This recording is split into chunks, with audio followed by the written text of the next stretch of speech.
Hello everyone, and today I'm finally doing my Q&A about Benin, West Africa.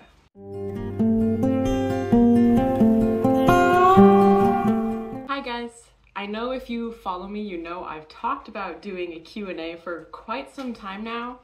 I just got a bit distracted by the end of the school year, sick, vacation, all this little stuff, but here I am. I have some questions that I need to answer about my time in Peace Corps Benin. So let's jump right in. First, a bit about me and who I am, what I'm doing. I'm currently a Peace Corps Benin volunteer.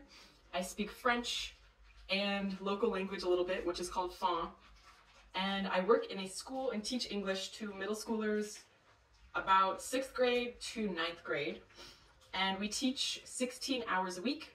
And then there's 2 hours of a mandatory school meeting every Wednesday, and then 2 hours of English club. So in total, it's supposed to be 20 hours of work plus planning your lessons.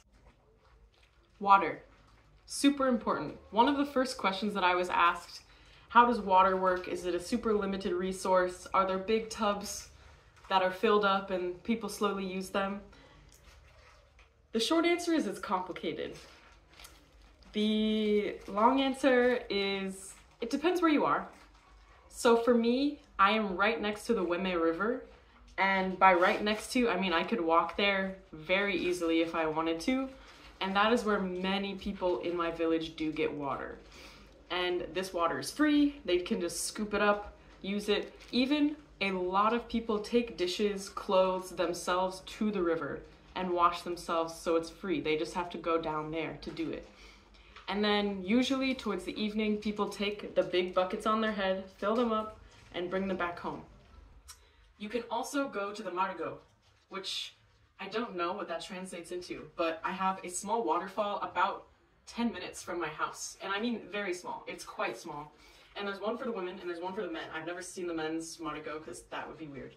But yeah, the one for the women, it's just this little pond with a waterfall that goes into it, and then later, like, that stream goes down to the river. I haven't followed it all the way there, but it's pretty close to the river. And yes, you can also collect water there, do your dishes there, wash yourself, everything. And I have seen, yes, people bring their dishes, they wash their dishes, it flows back down to the river. Not very big, but yes, this is for the women and like the children, and there is one for the men as well. Also, during the dry season, which there are 2 dry seasons, during those seasons the river gets really low and there might not be as much water around. So people have to try to store it. There are big tanks that collect water that run off the houses when it rains. And there are a lot of wells. Usually they're very, very deep and they don't go dry, but it is possible. And honestly, my house, we have a well like 3 minutes walk, and it is electric, so it goes really far down and pumps out water automatically. But whenever there's no electricity, there's no water. So that does happen a few times a year when the water that comes out of the ground is cleaner, yes, but I still have to purify it and boil it and put it through a filter. So it is not safe for me to drink.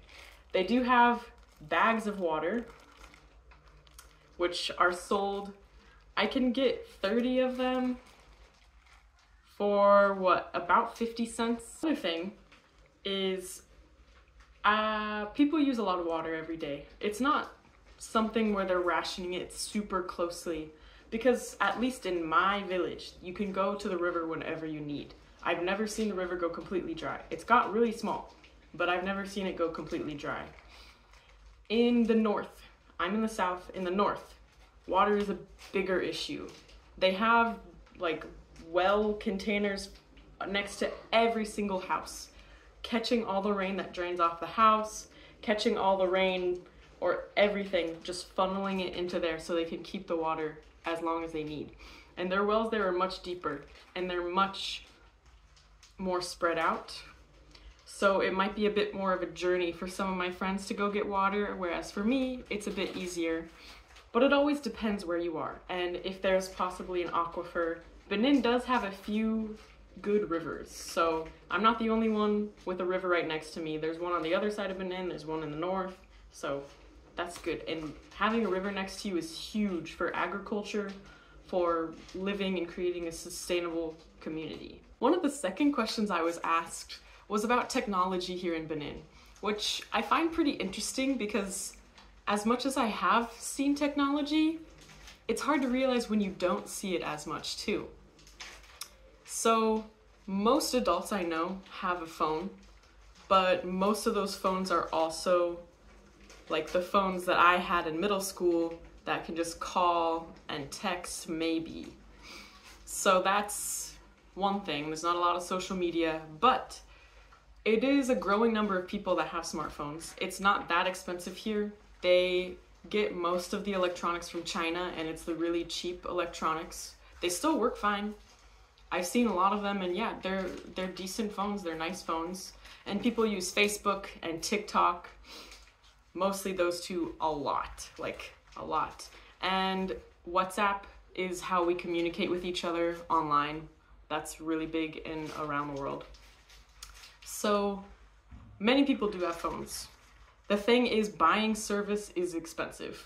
For one day, about 25 cents for some data per day. And that's a small amount of data for an American, like really small, half a gigabyte. And so streaming or anything is just not possible. Now, if we talk about computers, I've not seen many people that have computers. The teachers sometimes do because you need to do some work on there. And the principal, like there's one at the school, but I don't think I've ever seen anyone else with a computer. There are like Wi-Fi cafes, PC cafes, which exist. Not in my village, but in one village over. Like a few computers, you go there, pay to use it for like an hour, get work done. That's what you can do. Print stuff, do whatever you need. So yeah, that's possible as well. One thing that's cool about not having a ton of technology is that you get all your information from people, and there's something special in that, like from word of mouth, from speaking to others, with community, which I'm gonna get into in a little bit. But a downside is there's a lot of misinformation and a lot of things that could be solved if people had this internet connection or ways to solve problems like this. Just even knowing that like, oh, you can eat this food this way and it won't kill you, because that's not how it works. Like, there's some things that I wish could be solved quickly like that. But in this case, that is not an option right now. Slowly, everything's becoming slightly more affordable, so it is possible that it could come and change, but who knows what will be lost within that change as well. So I did get a really interesting question, which made me think that he knew something already a bit about this specific custom, but here's the question. Thank you. And there is scarification to tell different families or tribes apart. That's actually a really big thing here in Benin. Sorry, that noise is my dog eating a cheese wrapper. But there are, like, scarification's pretty big. It's not on everyone. It's not, like, I'd say maybe 50-50, or maybe a little lower, at least in my area. I don't know that much about in the north, but the south I've seen, yeah, there's a lot of people that have scarification. Usually, to tell what family you're from, it is on the face. So there might be one line here, one line here. Usually it's symmetrical, but it doesn't have to be. Like one line, they could do two lines. Sometimes it's here and here, or only here, only here. Like, it really depends. But it's, again, it's usually just a line, line, line in these specific areas. It's like a way to tell who people are. And by telling who they are, you know where they're from, their family, all of these things. It is tradition when the child is born that the father's family, if they have it, it gets done to the child as well. The scars like this, when the baby is born, they will make the scars like that as well. Now there's also protection scarification that I've seen. So this is done usually by the spiritual healer of the village, and I'm not sure at what age, but the child has to be young. And they have ash from a specific tree, I don't know which tree, and they usually cut 3 little marks here, put some ash in there, and it will heal. And then the same with the hand, like every basically side of the body. And this is what's supposed to protect people from spiritual attacks and voodoo attacks. I have seen these It's kind of hard to see them if you don't know to look because it's very small. Just maybe like big. There's 3 lines. And again, I haven't seen it a ton because I'm not like staring at people's hands and their chest or whatever. But I have seen it 3 or 4 times where 3 lines, they're dark black, almost like a tattoo, which I think that's pretty interesting. And something that, again, they practice when you're very young, and it's a sort of protection. Is a mix of a few questions that people have asked, and it's kind of hard to answer. But I guess, what values, what traditions, what cultural aspects do I like about Benin? Do I see that are something I wish was incorporated into life in America? So the biggest thing that pops into my mind at first is just community. There's so many times where I need help. Like, genuinely, I will need help. When the maggots came into my house, in my ceiling, and I yelled, people came to my help. In America, that would be an all by myself problem, or possibly a cost me money by calling the exterminator problem. But no, this was all handled by me, my neighbors, my landlord, and we all just discussed it and it was done. Also, again, like, I can sit outside, people will come over and say hello, how you doing, walk by. Everyone walks around a lot, like, to get to where they need to go. You walk to the market, you walk to the river, you walk to buy some of this, you walk to go to school. And so you're seeing people a lot. And you always greet them, always, always, always, always. And that greeting is, yeah, it's the same every single day. But it also means if I have ever a question, if I ever need something, they will answer. Like, there's one woman who has a shop next to the school. And I say hello to her every time. Sometimes she takes pictures of my cool outfits. Sometimes I chat with her for a little bit, but I'm like, hey, do you know where I can do this? And she's like, yeah. And then helps me get this stuff done. Which, as an American, maybe it's only me, but I don't think it's only me. Asking strangers for help and asking for help and depending on other people is kind of a difficult task. And having to give up my, like, independence a lot to keep asking for help and keep needing things from other people when I want to do it all myself, it's humbling. But I do actually really like it now, being able to trust that people will be there for me. And the same with me. I try to help as much. Like, my neighbor, she's like, Emma,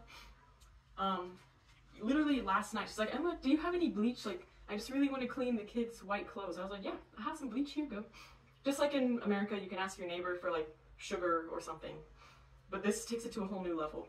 Like, people genuinely will do anything to help you. It's something that you can't find everywhere. And I know, like, we are in a collective society here in Benin. But I was also in a collective society in Korea.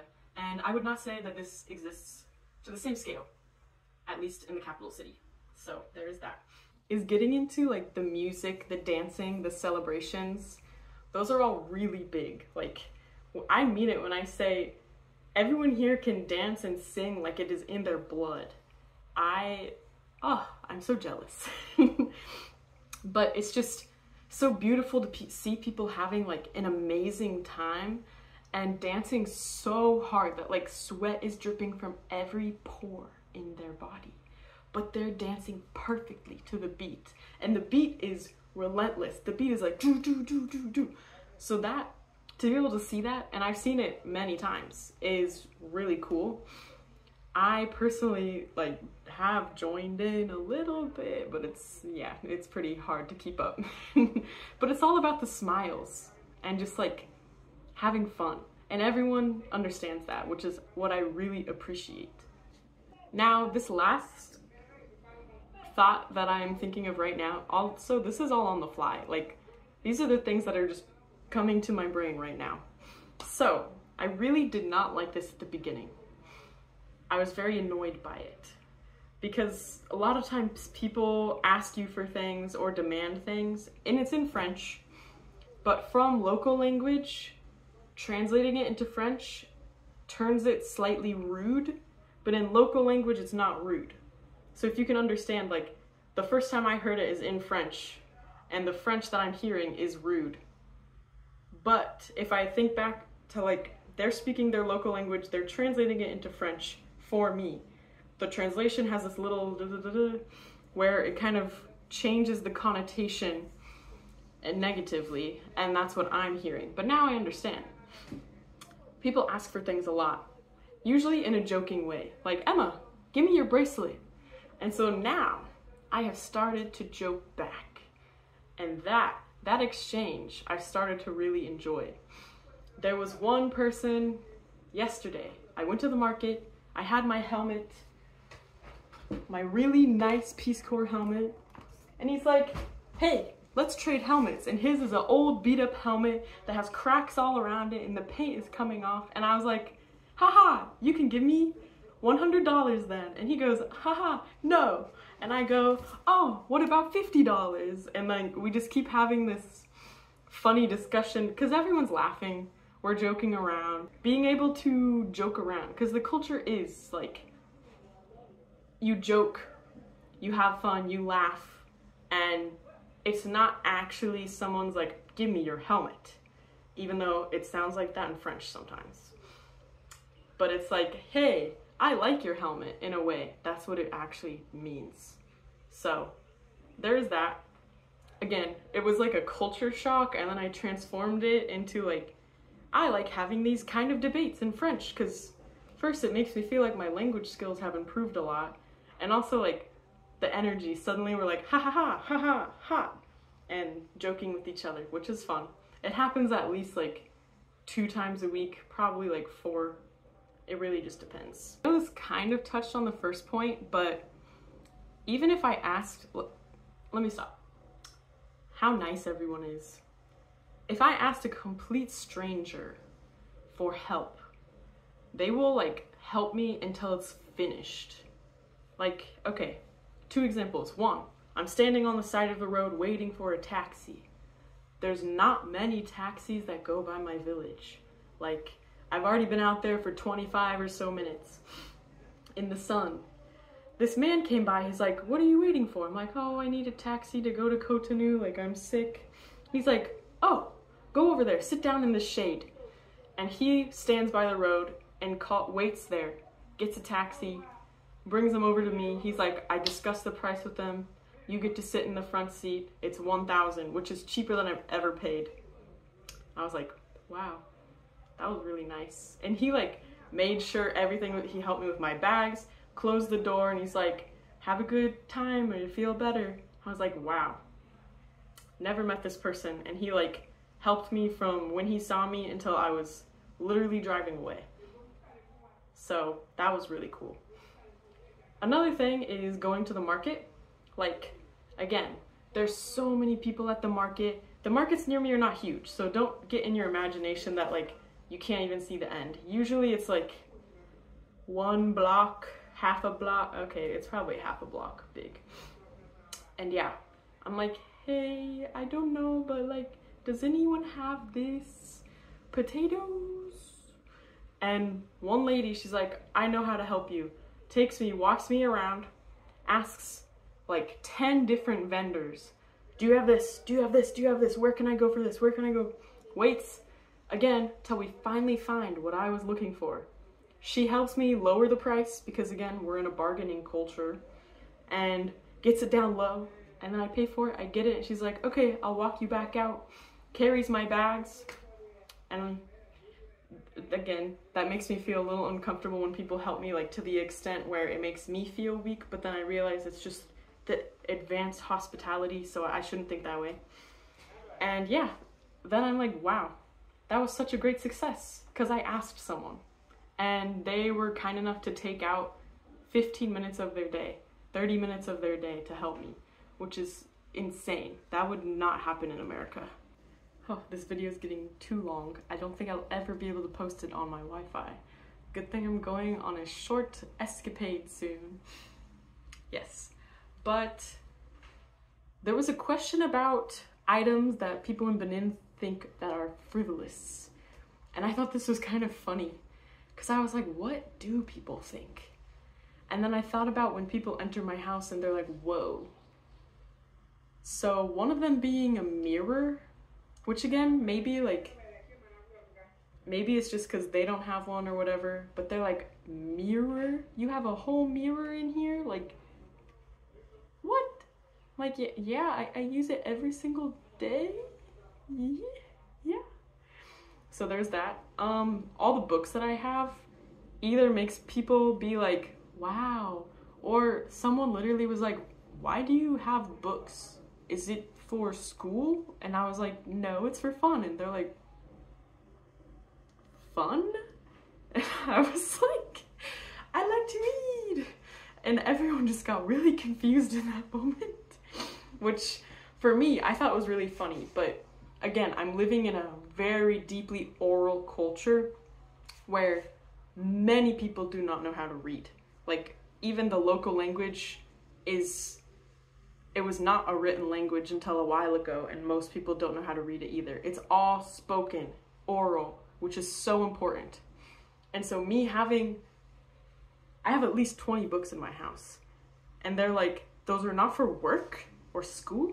That's a shock. That's something they're like, and you spent your money on that?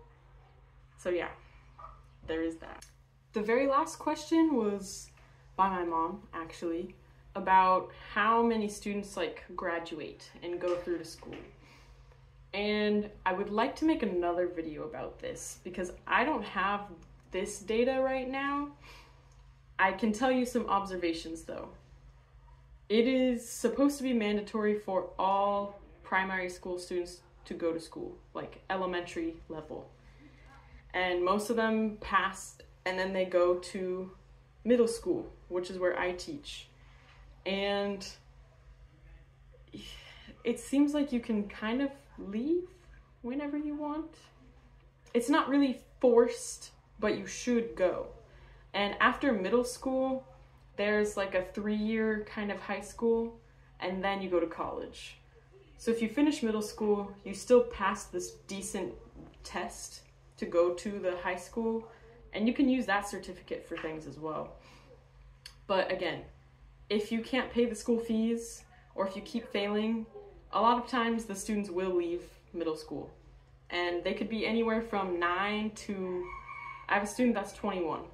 So it can be a wide range. Usually I'd say 9 to 17, 18 is the average. So there's that. It's a wide range. But yes, it is normal for kids to just stop showing up. It's normal for people to not be able to continue to go to school, but they could show up the next year again, which there's the hope there. So I want to make a whole video kind of about the school life. And when I have more information, I would like to share. And my village is very good with school. Like, we are very good. My other friends, their villages, like, there's just weeks where they don't even have school. And my school's still going and going. And we always are there on time. My counterpart has never missed a class. I have only missed class if I was literally sick or vomiting. And yeah, which I think is really good for my community and my students. And I wish it was a thing more around Benin. Now that I've finished this video, anyone else that has more questions, please put them down below. Send me a message with them, anything. I will try to answer. And if this sparked more questions, I'm happy. And I hope you want to get to know Benin a little bit more. Maybe if you want to come here, maybe if you want to know what I'm doing here, how I'm doing here. I'm happy to share anything with a message or another video. I'm happy to talk about where I'm living for the next 2 years. So yeah, sorry that this video took so long to come out. It's just things get caught up, but thank you for watching.